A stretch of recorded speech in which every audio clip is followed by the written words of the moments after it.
Basic of maths या basic maths की जो प्लेलिस्ट हम स्टार्ट कर चुके थे उसका आज नया पार्ट हम कवर करने वाले हैं। इसी सीरीज में ये 8th पार्ट रहने वाला है। और आज की इस वीडियो में करना क्या है, ये जो कुछ रूट वाली टर्म्स आपके सामने आ जाती हैं, कुछ रूट आ जाता है, इन्हें ऐड कैसे करना है। ये रूट किसी टर्म में आ गया, क्वेश्चन सॉल्व कर रहे हो, ये रूट आ गया, आपको समझने से माइनस कैसे करना है, सब्ट्रैक्ट कैसे करना है, या मल्टीप्लिकेशन का रूल क्या है, इसको डिवाइड करने का रूल क्या है। अगर आपको ये सब नहीं पता तो ये वीडियो आपके लिए बहुत इंपॉर्टेंट रहने वाली है। आपको मैं नया चैप्टर स्टार्ट करवाने जा रहा था, लेकिन वहां पर ऐसे कुछ क्वेश्चंस आ रहे थे, तो मुझे लगा जब आपका बेस स्ट्रॉन्ग करवाया जा रहा है, बेसिक्स ऑफ मैथ की प्लेलिस्ट स्टार्ट करी गई है, तो ये बड़ा जरूरी बन जाता है। इसीलिए इस पर सेपरेट वीडियो लेकर आया हूँ। बट जब मैं क्वेश्चंस करवाऊंगा आपको, तब मैं वापस से नहीं समझाऊंगा, सीधा इनका जो आंसर हुआ करेगा वो बताया करूंगा। तो आज अच्छे से सीख लो, प्रैक्टिस वगैरह कर लो। स्टार्ट करेंगे। सबसे पहले हम बात करेंगे एडिशन की, और इससे पहले वाली जो वीडियोस हैं वो बेसिक मैथ्स के नाम से प्लेलिस्ट है, वहां पे जाकर आप वीडियोस को देख सकते हो। वन बाय वन चलते। सबसे पहले हम सीखते हैं कि अगर रूट वगैरह आपके सामने आ जाता है, उसके साथ कोई नंबर दिया है या नहीं दिया है वो अलग बात है, लेकिन रूट कहीं पर भी आ जाता है तो अगर बीच में प्लस का साइन आ गया, एडिशन करनी है तो कैसे करनी है। जैसे पहला क्वेश्चन आपके सामने है √3 प्लस √3। ये मैं आपके सामने लिख रहा हूँ, ये कुछ क्वेश्चन इस तरीके से √3 प्लस √3। अब इसका आंसर बताना है क्या हो जाएगा। आप एक बार खुद से ट्राई करो, फिर चेक करना जो आपने सोचा है, जो आपने करा है, क्या वो सही है। देखो, रूट में अगर कुछ किसी के साथ है, इसका मतलब इसके साथ में 1 ऐड हो रहा है। इस रूट के साथ भी कुछ नहीं, इसका मतलब इसके साथ 1 ऐड हो रहा है। जैसे यहाँ पे 2√5 लिखा हुआ है, तो √5 के साथ हमें पता है 2 एक नंबर यहाँ पर लिखा हुआ है। ये √5 है, इसके साथ में 3 एक रैशनल या 3 नंबर लिखा हुआ है। रैशनल नंबर बोलो, 3 नंबर हमारे सामने लिखा हुआ है इसके सामने ना। जैसे हमने √3 के साथ कुछ नहीं था, जिसके साथ कुछ नहीं है उसके साथ 1 हो जाएगा। ये वाले √3 के साथ कुछ नहीं था, इसके साथ 1 हो जाएगा। तो एडिशन का बेसिक रूल क्या है, अभी जब मैं बोल रहा था बोलते बोलते मैंने अपनी टंग को ही काट दिया। चल छोड़ो। √3 प्लस √3 की बात करेंगे तो यहाँ पर कैसे ऐड होगा, एक √3 प्लस एक √3 कितना बन गया, एक और एक कितना होता है, 2। तो 1 प्लस 1 जो रैशनल नंबर थे उनको सिंपल ऐड कर दिया, 1 में 1 ऐड कर दिया 2, और बाकी सेम सेम है तो इसको एक ही बार लिख दो। समझिए, जैसे मैं बोलूंगा ये एक ब्लू मार्कर प्लस एक ब्लू मार्कर, कितने ब्लू मार्कर, 2 ब्लू मार्कर हो जाएंगे। वही है एक √3 प्लस एक √3 कितने हो जाएंगे, टोटल 2 √3 मेरे पास आ गए। तो वही यहाँ पर लिखा हुआ था। आगे चलते हैं और क्लियर हो जाएगा। जैसे मैं आपके सामने लिखता हूँ इस तरीके से √5 प्लस √5, तो मेरे कहने का मतलब है कि एक √5 ये है, उसमें एक √5 और ऐड कर रहा हूँ, तो एक और एक कितने हो गए, 2।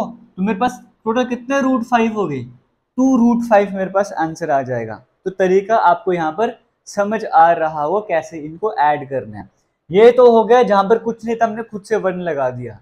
अब जैसे ये क्वेश्चन सामने आ गया है, अब यहाँ पर क्या है, इस क्वेश्चन की तरफ अगर ध्यान दिया जाए तो यहाँ पर पहले से 2 लिखा हुआ है, यहाँ पर पहले से 3 लिखा हुआ है, तो कोई फर्क नहीं पड़ता, रूल वही सेम रहने वाला है। कैसे, देखो 2√5 और 3√5, मैंने कहा 2 ब्लू मार्कर और 3 ब्लू मार्कर ऐड कर लो तो 5 ब्लू मार्कर हो जाएंगे। वही यहाँ पर था 2 प्लस 3, आपको सिंपल जो नंबर दिए हुए हैं ना उनको ऐड करते जाना है। 2 और 3 को ऐड कर दिया, 5 आंसर आ जाएगा। और रूट का लिख दो सिंपल, √5 और √5 हमने लिख दिया। जैसे यहाँ पर कुछ नहीं था, हमने कहा 1 और 1 2 था, तो हमने 2 लिख दिया, साथ में √3 लगा दिया, है ना। यहाँ पे कुछ नहीं था, हमने 1 और 1 2 ऐड कर दिया, साथ में √5 लगा दिया। अब यहाँ पर जब उसने पहले से ही नंबर दिया हुआ तो हम क्यों छेड़छाड़ करें। तो 2√5 प्लस 3√5, 2 और 3 कितने होते 5, और √5 का √5 मैंने यहाँ पर लिख दिया। समझ गए, जैसे मैंने कहा 2 ब्लू पेन और 3 ब्लू पेन, टोटल कितने 5 ब्लू पेन हो गए। तो मैंने आपको बोला 2 blue pen plus 2 blue pen, है ना, ऐसे बोल दिया है, 3 ब्लू पेन, 2 और 3 5, हमने बोल दिया 5 ब्लू पेन। अब मैंने थोड़ी 5 ब्लू पेन 2 बार नहीं लिखा ना, ये ब्लू पेन मैंने एक ही बार लिखा। वैसे यहाँ पे 2 बार रूट था, मैंने एक ही बार लिख दिया। उम्मीद करता हूँ ये कंसेप्ट आपको समझ आया होगा। अब नेक्स्ट क्वेश्चन आपके सामने है, यहाँ पर लिखा हुआ है 5√4 प्लस 2√3। अब यहाँ पर क्या हो गया है, जो रूट में टर्म्स आपको दी गई हैं वो अलग हैं, वो सेम है ही नहीं। तो अब हमारे पास आंसर क्या हो जाएगा, 5 प्लस 2 7, 7 कर लेंगे, 7 आगे क्या करेंगे। तो इसका सिंपल सा तरीका है, इसको ऐड कर ही नहीं सकते, ये दोनों अलग अलग हो जाएंगे। 5 जब रूट में वैल्यूज अलग हो गई ना तो हम इनको ऐड नहीं कर सकते, जो मर्जी हो हमारा क्वेश्चन वो यहीं पर खत्म हो जाएगा। इसको सॉल्व करना है तो वापस यही आंसर आएगा, इनको हम ऐड ही नहीं कर सकते कि रूट की वैल्यूज अलग देखने को मिल रही हैं। तो एडिशन के रूल आपको समझ आ गए होंगे। मैं कब तक एडिशन कर पा रहा था, जब तक रूट में जो वैल्यूज थी वो सेम थी, साथ में नंबर जो मर्जी हो कोई फर्क नहीं पड़ता, लेकिन रूट में वैल्यूज सेम थी, मैं तब तक एडिशन कर पा रहा था। जैसे ही रूट के अंदर वैल्यूज चेंज हो गई तो मैं एडिशन कर ही नहीं सकता, मुझे वैसे का वैसे ही रखना पड़ेगा। तो कंसेप्ट यहाँ पर क्लियर हो गया एडिशन का। अगर हो गया तो लाइक करो और वीडियो को शेयर करो, इतना काम आपको करना है और मोटिवेट करते रहना है, ठीक है। आगे चलते हैं, सब्ट्रैक्शन की बात करते हैं। एडिशन का फंडा क्लियर हो गया, एडिशन में किसी तरह का आपको डाउट नहीं है। अब हम बात करते हैं सब्ट्रैक्शन की। तो सब्ट्रैक्शन के क्वेश्चन भी आपके सामने लिखे हुए हैं, अपने आंसर ट्राई करो, क्या कर सकते हो। बाकी जेके लेटेस्ट इन्फो इस नाम से यूट्यूब चैनल है, वहां पर आप वीडियोस देख रहे हो, आपको पहले ही बता दिया प्लेलिस्ट बनी है, वहां पे जाके पुरानी वीडियोस को देख सकते हो। क्या पता आप कभी बाद में वीडियो देख रहे हो तो इस प्लेलिस्ट में और भी कई तरह की वीडियोस ऐड हो गई हैं, ठीक है।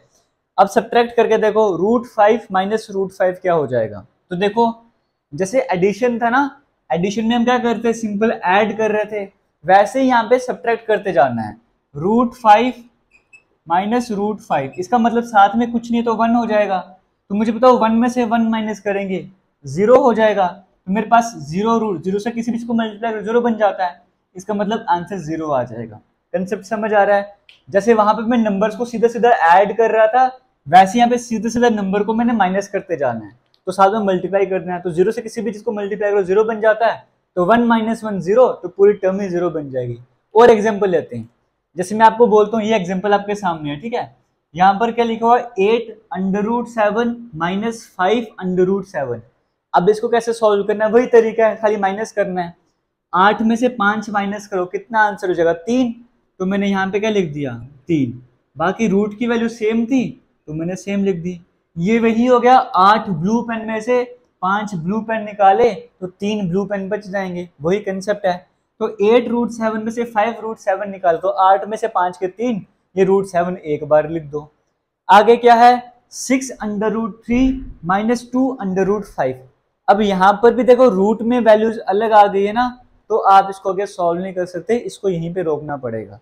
ये कंसेप्ट समझ आ गया, एडिशन सब्ट्रैक्शन का कंसेप्ट समझ आ गया। जब तक अंडर रूट के अंदर सब कुछ सेम सेम है, अंडर रूट के अंदर सब कुछ सेम सेम है, आप एडिशन या सब्ट्रैक्शन कर सकते हो। लेकिन जैसे ही अंडर रूट के अंदर वैल्यूज चेंज हो गई तो आप ना ही उनको ऐड कर पाओगे ना ही सब्ट्रैक्ट कर पाओगे। तो इसी के साथ आपका सब्ट्रैक्शन का फंडा, सब्ट्रैक्शन के डाउट्स हैं वो भी क्लियर हो गए होंगे। अब एक बार फिर से जेके लेटेस्ट इन्फो के नाम से इंस्टाग्राम है, वहां पे जाके फॉलो कर सकते हो, कोई क्वेरी वगैरह होगी वहां पे जाके पूछ सकते हो। वहां पे रील्स की फॉर्म में इन्फॉर्मेशन आपके पास आती रहती है। और इसी नाम से बाकी सोशल मीडिया हैंडल्स में, ट्विटर हो गया, फेसबुक पेज हो गया, वहां पर जाके भी फॉलो कर सकते हो। अब हम बात करते हैं मल्टीप्लीकेशन की। एडिशन सब्ट्रैक्शन के रूल समझ आ गए, किसी तरह का डाउट अगर नहीं है तो आगे चलते हैं मल्टीप्लीकेशन समझते। देखो मल्टीप्लीकेशन क्या है। सबसे पहला क्वेश्चन आपके सामने है under root into under root 6, है ना। आपके सामने क्वेश्चन किस तरीके से, √6 मल्टीप्लाइड बाय √6, यही क्वेश्चन है। तो मैं इसको ऐसे लिख सकता हूँ, ये √6 का स्क्वायर है, क्योंकि ये नंबर 2 बार मल्टीप्लाई हो रहा है, इसका मतलब इसका स्क्वायर हो रहा है, ऐसे मैं लिख सकता हूँ। और होता क्या है, ये जो स्क्वायर होता है और ये अंडर रूट कट जाता है, क्योंकि अंडर रूट का मतलब 1/2 और उसको 2 से मल्टीप्लाई करोगे कट जाएगा। तो सिंपल ये बात समझ लो कि जो ये अंडर रूट होता है और पावर 2 होती है, तो स्क्वायर जो पावर 2 है और अंडर रूट कट जाता है, तो हमारे पास आंसर कितना बच गया, 6 हमारे पास आंसर बच गया है। कंसेप्ट समझ आ रहा है क्या कहना चाह रहा हूँ। जैसे मैं बोलता हूँ √5 इंटू √5 कितना हो जाएगा, आप सीधे आंसर बोलते हो 5 हो जाएगा। क्यों 5 हो जाएगा, क्योंकि ये क्या बन रहा था, अंडर रूट 5 का स्क्वायर बन रहा था, ये 2 बार हो रहा है तो मैंने पावर 2 कर दी, ये और ये कट जाएगा तो आंसर 5 बच जाएगा। जब इस स्क्वायर रूट के अंदर 2 स्क्वायर रूट आपको देखने को मिल रहे हैं, वैल्यू सेम है, तो आंसर क्या आ जाएगा, वो नंबर सिंपल सा लिख देना आपको। कंसेप्ट क्लियर हो रहा है कैसे क्वेश्चन का आंसर किया। Under root into under root 6 कितना हो जाएगा, सिंपली 6 हो जाएगा। यहाँ पर किसी तरह का डाउट नहीं होना चाहिए। अभी आगे चलते और क्लैरिटी हो जाएगी। अब जैसे ये वाला क्वेश्चन आपके सामने आ गया, यहाँ पर क्या लिखा हुआ है, 3√7 मल्टीप्लाइड बाय √7। अब मैंने आपको पहले का जिसका कुछ नहीं 1 लगा दो, इसके साथ 1 लगा दो आप, ठीक है। जैसे एडिशन में हम नंबर्स को ऐड कर रहे थे, सब्ट्रैक्शन में नंबर्स को माइनस कर रहे थे, वैसे मल्टीप्लीकेशन में नंबर को मल्टीप्लाई करेंगे ही करेंगे। तो 3 को 1 से मल्टीप्लाई करेंगे 3 आ जाएगा मल्टीप्लाइड बाय। अब यहाँ पे अगर कॉमन नंबर था हम साथ में लिख रहे थे, कॉमन नंबर था साथ में लिख रहे थे, लेकिन मल्टीप्लीकेशन में मैंने आपको क्या बताया, मल्टीप्लीकेशन में क्या होता है, ये रूट सेवन मल्टीप्लाई होंगे। ये जब रूट 7 को मैं रूट 7 से मल्टीप्लाई करूंगा तो ये आंसर 7 आ जाएगा। अभी आपको कंसेप्ट सिखाया था, क्योंकि ये क्या बन जाएगा रूट 7 का स्क्वायर, ये कट जाएगा 7 आंसर आ जाएगा। तो 3 को 1 से मल्टीप्लाई का 3 तो आ गया, ये रूट 7 का मेरे पास क्या बन जाएगा 7, ये आंसर मेरे पास कितना हो जाएगा 21 आ जाएगा। तो ये मल्टीप्लीकेशन का थोड़ा सा अलग है लेकिन ये भी आसान है। जैसे आगे चलते हैं 4 रूट 6 इंटू 3 रूट 6। अब यहाँ पर क्या आ जाएगा, देखो वही तरीका है, 4 को आप 3 से मल्टीप्लाई करोगे 12 आ जाएगा। रूट 6 को जब आप रूट 6 से मल्टीप्लाई करोगे तो आंसर क्या हो जाएगा सिंपली 6। तो 12 को 6 से मल्टीप्लाई करो 72 आ जाएगा। किसी तरह का डाउट यहाँ पर नहीं होना चाहिए। अब यहाँ पर देखो, यहाँ पर क्या है, ये रूट 4 अलग है और ये रूट 3 अलग है। अब यहाँ पर कैसे करोगे, 3 को जब मैं 7 से मल्टीप्लाई करूंगा मेरे पास 21 आ जाएगा 21। अब इसको मैं यहाँ पे करके बताता हूँ, ठीक है। रूट 3 रूट 4 इंटू 7 रूट 3, ये क्वेश्चन मेरे पास है। तो मैंने क्या कर दिया, 3 को 7 से मल्टीप्लाई कर 21, अंडर रूट में मैंने क्या कर दिया, ये 4 और 3 को मल्टीप्लाई कर दिया। दोनों अंडर रूट में थे तो अंडर रूट के अंदर करके मल्टीप्लाई कर दिया। तो ये मेरे पास आंसर क्या जगह 21, अंडर रूट में 4 को 3 से मल्टीप्लाई करूंगा 12, 21 अंडर रूट 12 मेरे पास यहाँ पे आंसर आ जाएगा। तो यहाँ पर ऐसा नहीं है कि अलग अलग होंगे तो हम ऑपरेशन नहीं लगा पाएंगे, यहाँ पर सेम हो या अलग हो, तरीका क्या है, सबको मल्टीप्लाई कर दो, नंबर्स को भी मल्टीप्लाई कर दो और जो रूट में है उनको भी मल्टीप्लाई कर दो, है ना। नंबर्स को भी मल्टीप्लाई किया, रूट वालों को भी मल्टीप्लाई किया, नंबर्स को भी मल्टीप्लाई किया, रूट वालों को भी मल्टीप्लाई किया, नंबर्स को भी आपस में मल्टीप्लाई किया 21 आ गया था, और रूट वालों को भी मल्टीप्लाई कर दिया 4 और 3 को मल्टीप्लाई किया 12 और रूट में डाल दिया। तो यहाँ से आपको मल्टीप्लिकेशन का कंसेप्ट जो है वो भी क्लियर हो गया होगा। उम्मीद करता हूँ किसी तरह का डाउट आपको यहाँ पर भी नहीं रह रहा होगा। अब चलते हैं लास्ट डिवीजन की तरफ। डिवीजन के कंसेप्ट भी एक बार यहाँ पे सीख लेते हैं, तो वो भी आसान रहने वाला है। और बाकी जेके लेटेस्ट इन्फो के नाम से ही टेलीग्राम भी है, आपको डिस्क्रिप्शन बॉक्स में भी लिंक मिल जाएगा, कमेंट सेक्शन में भी लिंक मिल जाएगा, वहाँ पे जाके ज्वाइन कर लो। कई तरह की बुक्स भी अवेलेबल है मैथमेटिक्स की, तो वहाँ पे जाके आप उनकी प्रैक्टिस वगैरह भी कर सकते हो, कोई क्वेश्चंस वगैरह अगर आने वाले टाइम पे चाहोगे तो। डिवीजन की बात करते हैं। डिवीजन में से पहला क्वेश्चन है रूट 5 डिवाइडेड बाय रूट 5। तो आप इसको ऐसे लिख सकते हो रूट 5 डिवाइडेड बाय रूट 5, ये कट जाएगा आंसर 1 आ जाएगा। किसी तरह का डाउट नहीं, सिंपल सिंपल नंबर कट जाते हैं। आगे चलते हैं 4 रूट 6 डिवाइडेड बाय, जिसके साथ कुछ नहीं इसका 1 होता है, ये लगा दिया, ये और ये कट जाएगा आंसर 4 आ जाएगा। तो बड़ा आसान है। आगे चलते हैं 3 रूट 12 अपॉन 2 रूट 4। अब ये कैसे सॉल्व करना है इसको देखो, ये हमारे सामने दिया हुआ है। ये अगर कट रहे होते आपस में तो मैं इनको काट देता, बट 3/2 तो कटता नहीं है, इसको वैसे ही रखेंगे। अब इसको मैं ब्रेक करूंगा यहाँ पे, कैसे, 3 को मैंने वैसे रखा, अब मुझे देखना नीचे मेरे पास 4 है, तो मैं इसको कुछ इस तरीके से काटूं या इस तरीके से इसको फैक्टर बनाऊं कि मेरे पास 4 आ ही जाए। तो मैं ऐसे तो लिख सकता हूँ 4 इंटू 3, या नहीं लिख सकता, 4 इंटू 3 का मतलब 12 ही हुआ ना। मैंने 4 इंटू 3 क्यों किया, क्योंकि मुझे नीचे 4 देखने को मिल रहा है और मैं बाद में काटना चाहता हूँ। तो इसका जब भी इसको ब्रेक करना है, किसी ऐसे नंबर से मल्टीप्लाई करो जो नीचे आपको दिया होगा वो भी सामने आ जाए, समझ गए हो। डिवाइडेड बाय 2 रूट 4 मैंने वैसे लिख दिया, तो इसको हम ऐसे भी लिख सकते हैं 3 रूट 4 इंटू रूट 3, कोई फर्क नहीं पड़ता, है ना। क्योंकि अभी आपको मैंने क्या बताया था कि रूट और रूट को जब मल्टीप्लाई करते, जैसे यहाँ पे था रूट 4 और रूट 3 को मल्टीप्लाई किया था, रूट 12 आंसर आया था, है ना, रूट 12 आंसर आया था। तो वही है, रूट 4 रूट 3 है, तो एक ही चीज हमारे पास बन जाएगी। तो इसको एक साथ अंदर कर लो या इन दोनों को अलग अलग कर लो, कोई फर्क नहीं पड़ता, क्योंकि दोनों के अंदर ऊपर रूट है ना, तो 4 के ऊपर भी 3 के ऊपर भी रूट है। यहाँ से ये और ये कट जाएगा तो हमारे पास आंसर आएगा 3 रूट 3 अपॉन 2।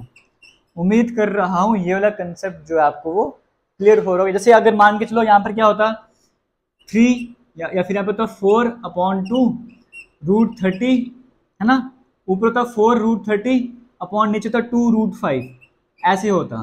तो इस केस में आप कैसे ब्रेक करते, तो इस केस में आप क्या करते, ऊपर आपने क्या करना था 4 को वैसे ही रखते, रूट में आपको पता है नीचे 5 है तो 5 के कुछ करना पड़ेगा, तो मैं 5 को 6 से मल्टीप्लाई करता हूँ और नीचे 2√5 आ जाएगा, है ना।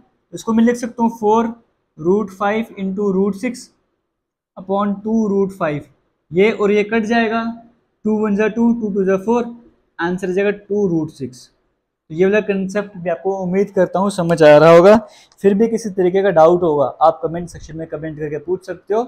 और वीडियो अगर इंटरेस्टिंग लगी है तो वीडियो को शेयर जरूर कीजिएगा। इसी तरीके का एक कंसेप्ट आता है फैक्टोरियल वाला, ये 4 फैक्टोरियल क्या होता है, या 4 फैक्टोरियल अपॉन 3 फैक्टोरियल कैसे सॉल्व करना है, या 4 फैक्टोरियल 3 फैक्टोरियल अपॉन 12 फैक्टोरियल कैसे सॉल्व करना है, ये नेक्स्ट वीडियो में आपको मैं कवर करवा दूंगा। इसी के साथ ये टॉपिक करने के साथ आपके बेसिक कंसेप्ट क्लियर हो जाएंगे, फिर हम चैप्टर की तरफ बढ़ना स्टार्ट कर देंगे। बस वीडियोस को शेयर करते रहिएगा। थैंक यू, जय हिंद।